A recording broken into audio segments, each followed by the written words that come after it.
house still remembers.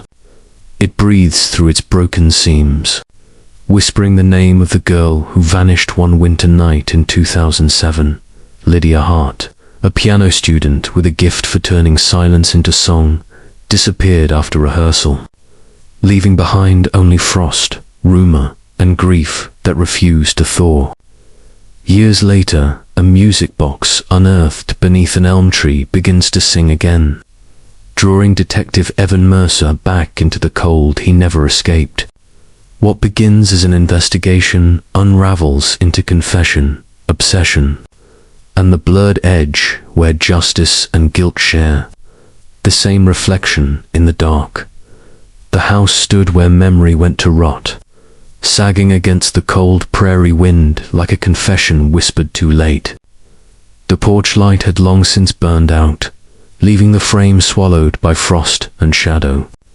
Inside, wallpaper peeled like old skin, revealing ghostly outlines of pictures once hung with care. Silence dripped from the rafters, slow, deliberate, the kind of silence that remembers.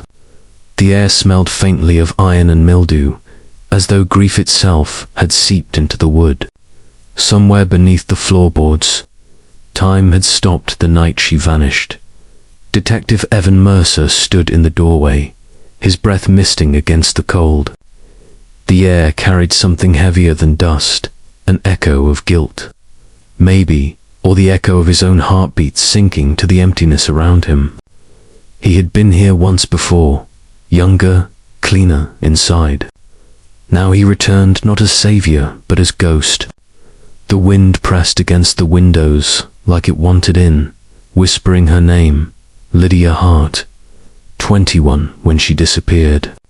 Piano student, small-town girl, known for her quiet grace, and the way she lingered at the edge of things. The kind of person who never asked for attention, yet drew it by simply existing. She'd vanished on a winter night in 2007 after leaving the community theater. No body, no closure, just her mother's voice on the news, cracking under the weight of not knowing. Evan traced his flashlight along the cracked walls, pale blue paint flaking away in shapes that looked like wings. He wondered if Lydia had been here before the end, or if the house had only absorbed her story by proximity. Every crime scene became a shrine to both the lost and those who tried too late to find them. The silence deepened, a sound like breath withheld. Evan imagined Lydia standing in this room, her reflection in the dusty window merging with his own. Two faces, both fading.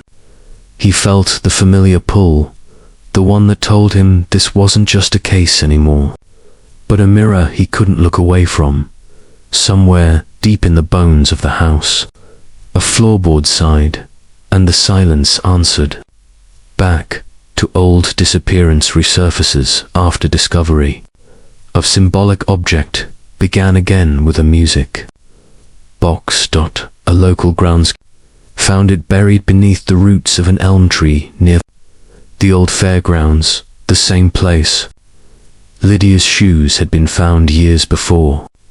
Its porcelain dancer was broken at the neck, yet when wound, it still played a few trembling notes of Clair de Lune. The melody wavered through static air, fragile as breath, and something in Evan's chest tightened when he heard the recording over the phone. He went to see it himself. The object sat in an evidence bag, catching light in fractured glints. Its lid was carved with initials LH, and beneath them a faint engraving, for when silence becomes too loud. The words struck something raw in him. An echo from his own memory, something about Lydia's voice, her laughter in an old interview, saying she loved music because it gave shape to silence. Now silence had taken her whole. As the team reopened the case, dust-covered files were brought out, photos lined the walls like ghosts pinned in place. There she was again, Lydia at a school recital, at the diner with friends, smiling from a world before the cold took hold. Each image carried a faint distortion, as if time itself resisted remembering too clearly. Evan stared too long. He always did. The object didn't reveal new evidence, not really. But it did something worse. It made the past breathe again. Witnesses who had forgotten began to recall fragments. A figure in the woods, a car idling by the river, whispers that the disappearance wasn't random. The old town began to hum with unease, as though the ground remembered too much, and as the music box played again, Evan felt something shift in him. The melody didn't sound like Claire de Lune anymore. It sounded like the lullaby his mother used to hum when his father stayed out too long, when silence filled their house too. The tune carried guilt he hadn't earned, yet carried anyway. That night, he couldn't sleep. The wind outside his apartment scratched against the glass, and in the darkness, he thought he heard the faint winding of a mechanism, slow, deliberate turning somewhere inside his chest. 3. Investigator shows personal involvement. Mixing duty with obsession, he began driving the same route Lydia would have taken the night she vanished. Again and again. From the theatre's faded marquee to the rural back road that disappeared into fog and frost. He told himself it was routine reconstruction, procedure, but it felt more like prayer. In the reflection of the windshield, his eyes looked older than they should. Haunted, maybe, or hollowed. The town hadn't changed much since 2007. Same shuttered gas station. Same church, bell ringing too late on Sundays. Yet every detail seemed charged now, each shadow a whisper of what had been missed. He parked by the old theatre and sat there until his breath fogged the glass. The marquee letters still read, half a title, The Glass. Something. The rest had fallen away. He remembered Lydia's audition tape, the trembling voice, the grace in her uncertainty. He'd watched it years ago during the initial search, and again now, more times than he could admit. Her eyes looked straight into the camera, almost through it. Sometimes he swore she saw him there, beyond time, asking why didn't you stop me? At the station, colleagues began to notice. His reports grew erratic, filled with metaphors instead of facts.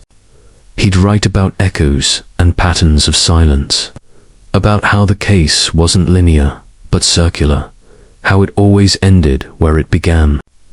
They told him to take leave. He ignored them. In his apartment, he lined his walls with maps, photographs, old letters. Between them, he scribbled fragments. Music is memory. Silence is confession. He started dreaming of her voice, not words, just breath, like wind through a broken reed. When the arrest finally came, it wasn't because of him. Forensics found traced DNA on the music box hinge. A man who'd fled the state years ago. A former stagehand from the theatre. They brought him back in cuffs, the town gasping in collective disbelief. The truth had shape now, but Evan felt nothing. Standing outside the interrogation room, he saw the suspect's face reflected in the one-way glass, and in the same pane, his own reflection beside it, merging. Two silhouettes, both hollowed by what they'd done or failed to do. He whispered, Lydia, and for a moment, he thought he saw her there too, just beyond the glass, watching, and then she was gone. They gathered like constellations that refused to resolve into a shape. Lydia's mother. Myra Hart, hands folded tight as if prayer could be braided. Jonah Pike, the groundskeeper who'd found the music box and couldn't stop apologizing for reasons he couldn't name. And Tessa Vale, Lydia's closest friend from the theatre, whose careful politeness felt like a door wedged shut with furniture. Each of them carried a private weather, low and brooding, electric at the edges. Evan moved among them the way a diver moves through silted water, slow, suspended, reaching, uncertain whether light lay above or below. Mira Hart's living room had been scrubbed into a kind of sterile grief. No dust, no clutter, no photographs in frames, just the blank rectangles on the walls where they had once been. Couldn't stand them watching, she said, almost soundless. Couldn't stand watching back. She poured tea that cooled without being touched. And when she spoke Lydia's name, it arrived with a tremor, a fine crack running through porcelain. She practiced at night, Mira whispered. Scales that sounded like rain. When she was nervous, she'd start over from the beginning, even if she was almost done. You know what I mean. Evan nodded, and something in his ribs shifted, a poorly set fracture complaining at weather. He asked about the music box. Mira's gaze dropped to her palms, both a map and a refusal. Her father bought it at a flea market the summer before he left. Said it looked like a promise. Do you know how many promises fit inside a small thing? Her smile lacked edges. All of them, until you open it. Jonah was easier. He had the look of a man who'd discovered not just an object, but the idea of guilt itself. In the municipal shed out by the fairgrounds, he smoked without lighting the cigarette. Ashless, unburned, the ritual of punishment without heat. I dig where I'm told, he murmured. Mostly, I plant things. That elm's roots go broad, not deep. Strange it hid anything so long. He hunched his shoulders, as if the roots had climbed them. Felt like the ground exhaled when I hit metal. Evan could almost hear it. That sighing soil, years of breath held all at once. He wanted to tell Jonah he'd done nothing wrong, but the words lodged in his throat. Absolution felt arrogant, coming from an unclean mouth. Tessa took the longest to answer his calls. When she finally met him, she chose the back booth of a diner where the blinds were bent and the evening slid in along the slats like blades of dusk. She kept tracing circles in a ring of spilled sugar. Lydia wasn't fragile, she said, eyes on her finger drawing moons. People always liked to think she was, but it was just, she heard too much. Things most people tune out. Footsteps in another room. A laugh that doesn't match a face. You know. Evan did know. He'd grown up listening for the click of a lock, the clink of ice in a glass, the storm gathering off a man's breath. Tessa's mouth softened. She said silence has texture. Once she told me it felt like velvet when her mother slept, and like tin when he was home. He watched Tessa's hand hover over the sugar. Did Lydia have enemies? The question tasted wrong as he asked it, tin against tongue. Tessa didn't flinch. Not enemies. Just people who preferred blind rooms. Over the counter, plates chimed like distant bells. She leaned in, her voice a wire. You okay, detective? The title was a name he didn't feel he'd earned. You keep folding yourself smaller. Like you think if you take up less space, the past won't bump into you. He wanted to ask what she saw when she looked at him. Instead he said, thank you, which meant nothing and everything. She nodded, as if he'd confessed. At night he replayed them, Myra's empty walls, Jonah's unlit cigarette, Tessa's sugar moons, and each became more than itself. A mother measuring grief by stripped nails. A man atoning for an accident that wasn't his. A friend who feared the perimeter because that's where the dark waits. They were not suspects. They were mirrors. He didn't need them to give him the truth. He needed them to reveal what shape truth took to the wounded. The stagehand, the man in custody, flickered at the margins of these conversations. A piece on a board that should have commanded attention, somehow eclipsed by the gravitational pull of sorrow. When Evan tried to picture the man's hands, he saw instead Myra's thumbs rasping each other like moth wings. When he tried to recall the man's voice, he heard Jonah's version of silence. When he tried to map the night of the crime, his pen traced Tessa's sugar circles, orbit after orbit, never landing. Detective Tessa had said before she left, "Have you ever noticed how everyone who loved her talks about sound?" She blew the sugar from the table. It rose and fell like a small storm. "You keep looking for footprints. Maybe listen for rooms." He wrote that in his notebook later and underlined it twice. Listen for rooms.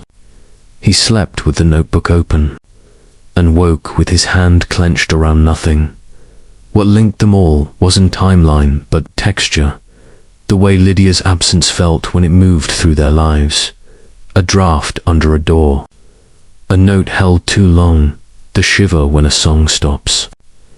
Evan carried those textures like talismans, as if he could rub them smooth enough to conjure a door. In the dark, he told himself he was assembling a case. In the deeper dark, the lie stripped to bone, he was assembling a self.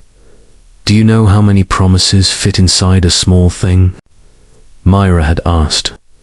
Evan did. One more than he could keep.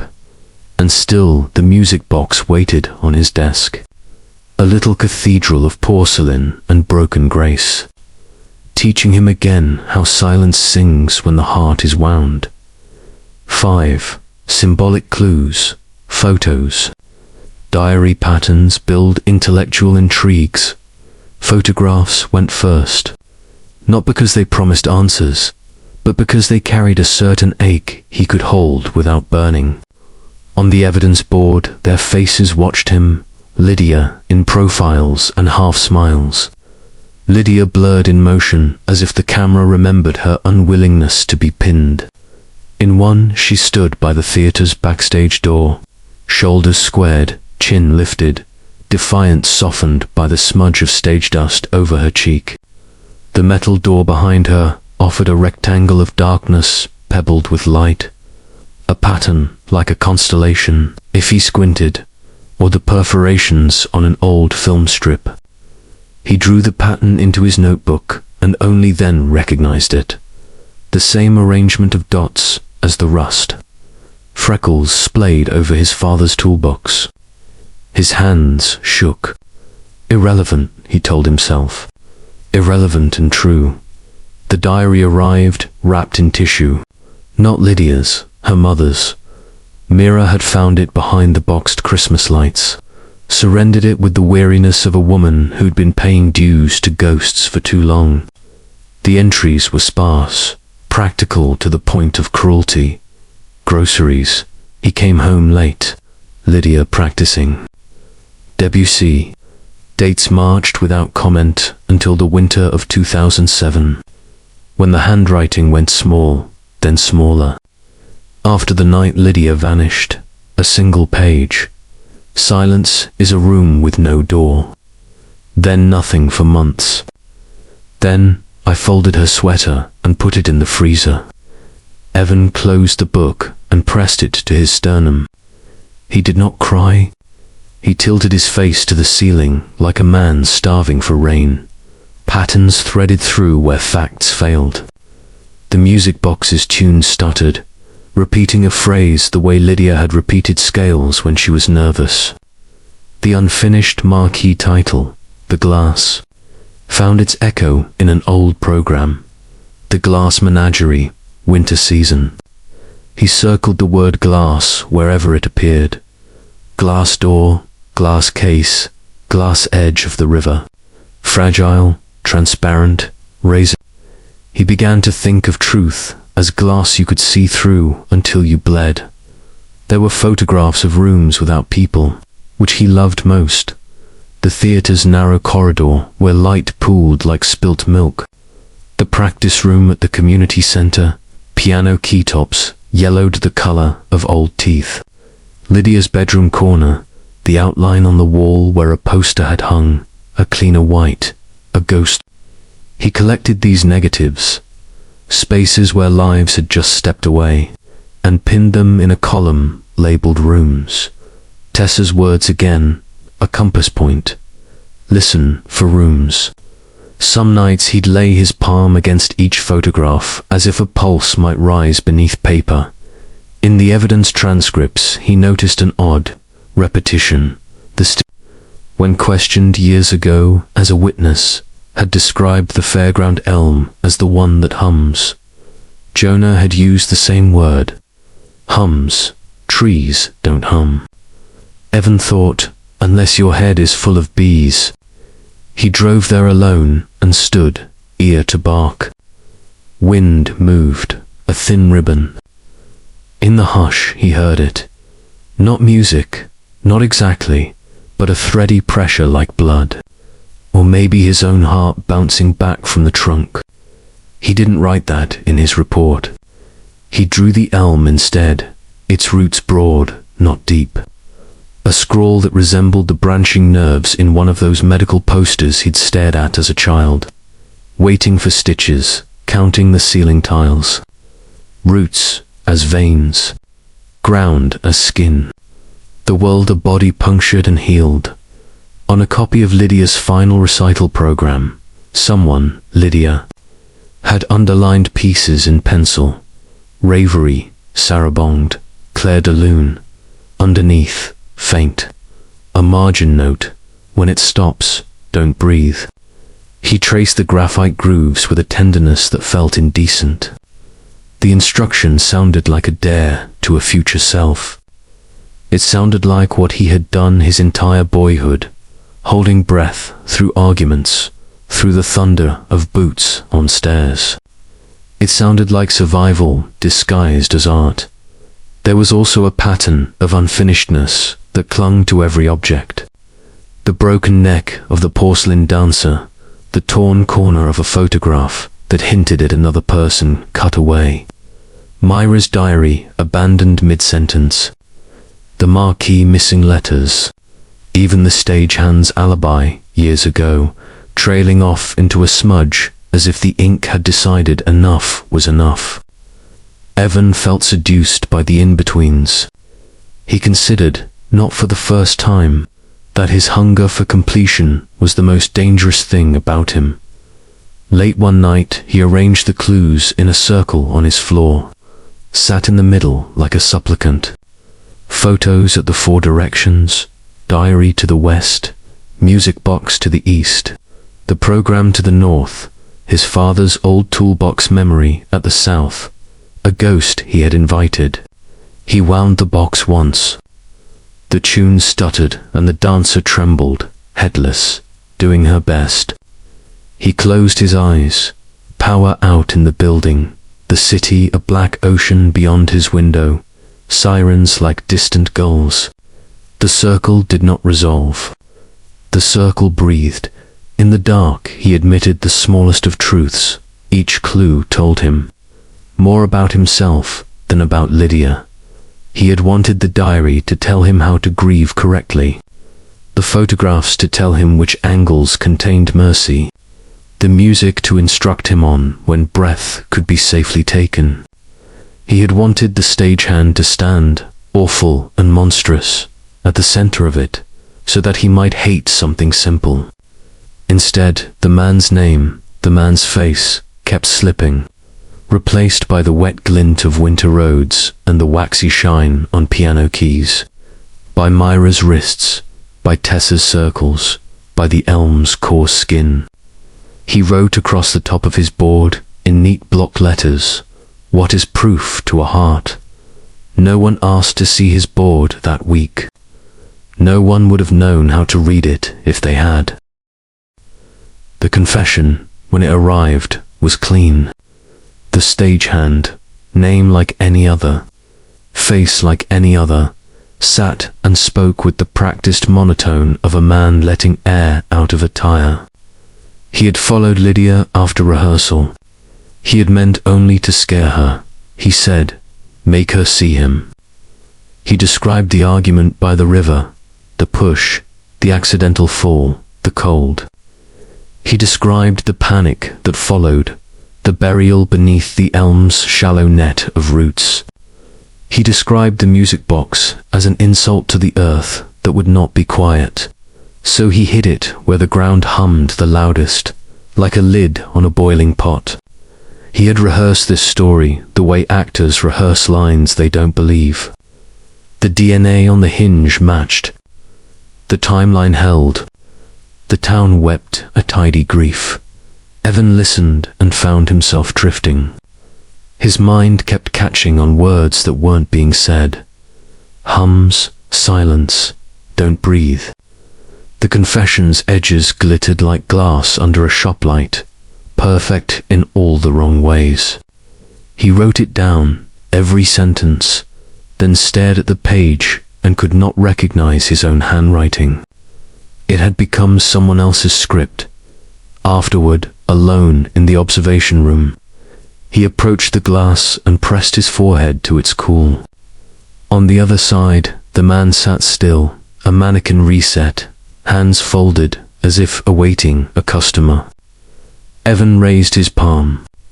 In the reflected surface, another hand rose to meet it, his own, and yet for a second it seemed smaller, fingers more delicate, the arc of a wrist familiar in an obsolete way. Lydia's hand, overlapping his.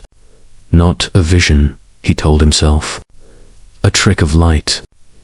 Still, he did not move. The music box had been returned to evidence, but it lived, in his mind, on his desk. He could feel its weight even without touching it. That night he dreamed it wound itself, the key turning with patience he lacked. And when the lid opened, there was no dancer, only a mirror. In the mirror, the old toolbox, speckled with rust constellations, and the child he had been counting them, trying to trace a path that led away. He woke with his jaw aching, teeth clenched as if holding back language. When he visited Mira to tell her the case was solved, she answered in the doorway and did not step aside. Solved, she repeated, and the word wilted. He explained the evidence, the confession, the charges. She listened the way trees listen, without blinking. "I used to think death was an event," she said, "but it's more like weather. It moves in and moves out, and sometimes it stalls above your house." She touched the doorframe, her finger following a groove invisible to any eye but hers. "Do you feel lighter?" He did not answer. She gave him tea in a clean cup. They did not drink it. On the drive back, he took Lydia's last route again. Snow was beginning in small, undecided flakes, the sky lowering its face to the land. He parked by the river where the bank sloped meanly. He imagined the argument, the push, the fall. He imagined the splash like a breath reversed. He imagined, with unwelcome accuracy, the weight of a body that does not want to be moved. None of these images felt like Lydia. The river felt like a story he had borrowed. He listened instead to the air, to the open, to the room made by water and shore. He heard tin. He heard velvet. He heard his mother's lullaby arriving, without permission, and bringing with it a father's footsteps on a night when a door would not open because the boy behind it had moved the dresser. Small hands straining, with shuddering, silence thick with tin. He had imagined this cold case as a chance to rescue the child who could not be rescued. He had mistaken time for a door and his badge for a key. Back in his apartment, he stood before the circle of clues on the floor, now disturbed by a boot print that was his, and felt the twist occur not in the facts but in the angle of his regard. He saw that he had populated the space around Lydia with a chorus of his ghosts, and then looked to the chorus for proof. He had heard in her music the instructions to survive him, not her. He had mapped her distances with his storms. The investigation wasn't a hunt. It was a séance where he'd invited his father, his mother, his boyhood breathlessness, and let them speak through the dead girl's mouth. The stagehand's confession might be true. The evidence likely was. Yet the truth he had been pursuing, the one he could smell like iron, the one that raised the hair on his arms, was a truth about him, that he had loved Lydia in the only way a stranger can love a dead girl, by making her a lantern for his darkness. He had become adept at carrying that lantern and calling it justice in the bathroom. Mirror, he looked for a man whose work was done. He found instead a face softened by a grief that belonged to nobody but himself. He lifted his hand and the mirror lifted its hand. "I see you," he told the reflection. It said nothing, but its silence had texture.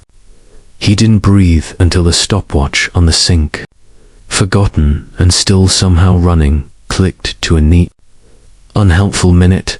He slept without dreaming and woke feeling as if the room had moved while he was gone. The corners folded closer, the windows farther away. The case was solved. The case was not solved. Both could be true if the truth was glass. You could see through it and also see yourself. 7. Ending feels haunting and unresolved. Truth brings no peace. No took the town by increments, as if sparing it the shock of disappearance. The elm stood buried to its ankles. The theatre's sign, finally repaired, announced a spring musical no one could yet name. In the station, the board came down and the photographs returned to their envelopes, darkness closing gently like a sleeve.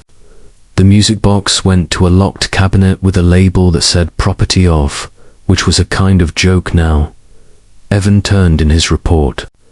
The language was precise, sanded of the burrs that had once snagged his thoughts. He cited the confession, the DNA, the recovered object. He did not cite the hum of trees, or a mother's frozen sweater, or how a room will tilt when you remember the angle of a child pressing a dresser against a door. He did not write about ghosts, though his wrists felt circled by their fingers, not tight, not cruel, simply certain. He drove on a slow afternoon, past Mira's house, and did not stop. He drove past the diner and saw Tessa through the window, steam pluming around her as she refilled someone's coffee. He lifted a hand from the wheel. She did not see him. He felt grateful for that. He parked at the river and walked to the edge where the snow laid its quiet armor over mud. The water moved with the patience of a creature convinced it will never be believed. He stood long enough for cold to conquer everything but bone. "Lydia," he said, though he had promised himself he would stop saying her name like an apology. The river answered in its language, the wet rattle of reeds, the skitter of frail ice at the edges, a gull speaking in a dialect of hunger. No revelation arrived. No cinematic birds erupted from the bank.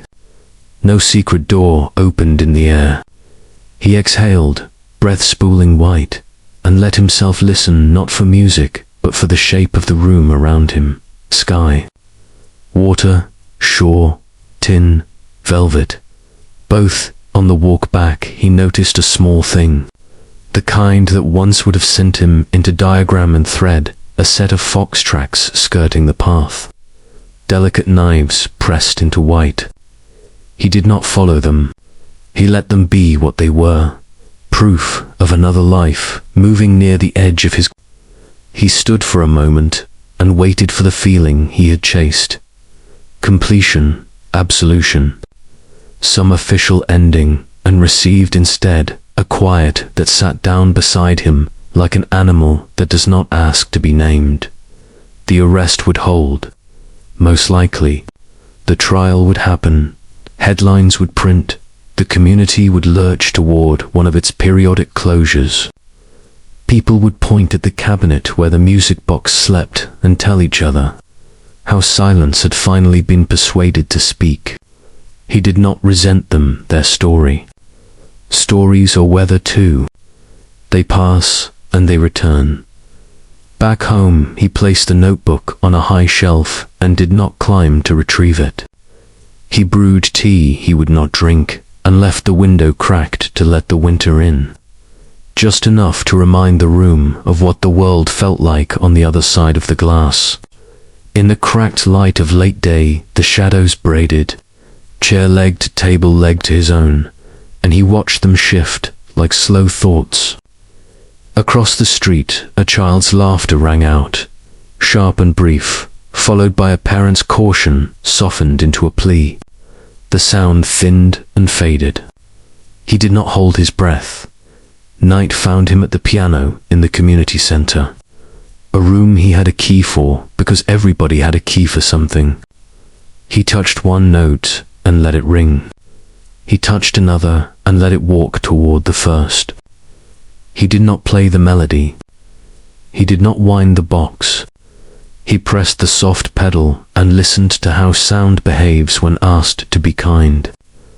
After a long time he stood and closed the fallboard without the associated rituals of grief or ceremony. Just a hand resting where hands had rested before. On the way out, he switched off the lights. The room kept its shape in the dark. A kindness he noticed only because recently he had learned how to look. He paused at the door, palm on the frame as mirrors had been, and waited for nothing in particular. The hallway outside smelled of cleanser and old paint. Somewhere a clock murmured. Footsteps rose and fell. His, as it turned out. Only his.